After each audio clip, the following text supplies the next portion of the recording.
Hello guys, আমি গত ভিডিওতে আপনাদেরকে বলেছিলাম যে আমার বাইকে অনেক কেদা লেগে গেছে।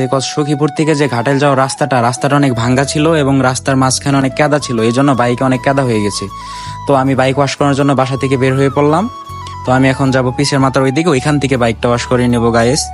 আর হ্যাঁ, একটি কথা, আমার বাইকটাকে আমি অনেক বেশি ভালোবাসি, আমি আমার নিজের থেকেও বেশি আমার বাইকটাকে ভালোবাসি।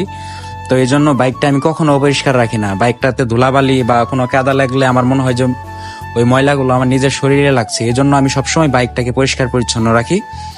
আর ভিউয়ার্স, আপনারা যারা যারা আমার ভিডিওটি দেখতেছেন তারা দয়া করে আমার পেজটিকে ফলো করে দিবেন গাইস। আমি এই জগতে নতুন, একদম নতুন।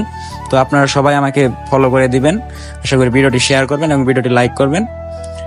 তো আর হ্যাঁ, আপনাদের সাথে কিছু টিপস শেয়ার করব যে আপনারা বাইক ধোয়ার ক্ষেত্রে অবশ্যই বাইকটা একটু রেস্ট নিয়ে বা সময় নিয়ে বাইকটা ওয়াশ করবেন। কখনো তাড়াহুড়া করে বাইকটা ধোয়াবেন না ভিউয়ার্স, কেননা যে বাইকের ইঞ্জিনটা গরম থাকে, গরম ইঞ্জিনে পানি দিলে কি হয়, বাইকের ইঞ্জিনের যে কালো রংটা থাকে ওই রংটা গাইস অল্প দিনে নষ্ট হয়ে যায়। তো এই জন্যই যে ভাইয়েরা বললো যে ভাই এই গাড়িটা ধুয়ে শেষ করে দেই, তারপর আপনার বাইকটি রাখেন, তারপর দিতেছি। তো আমি বললাম আমার জন্য আরো ভালো হইলো, কারণ সিরিয়াল থাকলে ভালো হয় যে বাইকটা আরো সময় নিয়ে ঠান্ডা হয়। তো এই জন্য বাইকটা আমি এখন রেখে দিয়া তারপর বাইক ওয়াশের জন্য দিব। আর হে ভিউয়ার্স, আপনার চ্যানেলটি পেজটি প্লিজ ফলো করে দিবেন। তো ওই বাইকটি এখন রেখে আমি দেখে নিই যে বাইকটা এখন ওয়াশ করানোর জন্য নিয়ে যাব। তোরা প্রথমে চাকায় পানি দিয়ে দিচ্ছে এবং চাকাটা অনেক ময়লা হয়েছিল এবং তারা ভালোভাবে দেখেন পানি দিয়ে দিচ্ছে। এখন হয়তো তারা শ্যাম্পু দেবে।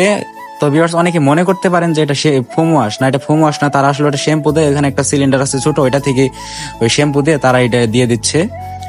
তো দেখেন এই যে গাড়ি ধোয়ার পরে দেখেন আমার গাড়িটা কি সুন্দর দেখা যাচ্ছে ভিউয়ার্স। তো দেখেন কি সুন্দর, মানে বাইক দেখে নিজেই প্রেমে পড়ে যাইতেছি।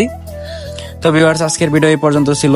সবাই ভালো থাকবেন, আল্লাহ হাফেজ, আসসালামু আলাইকুম।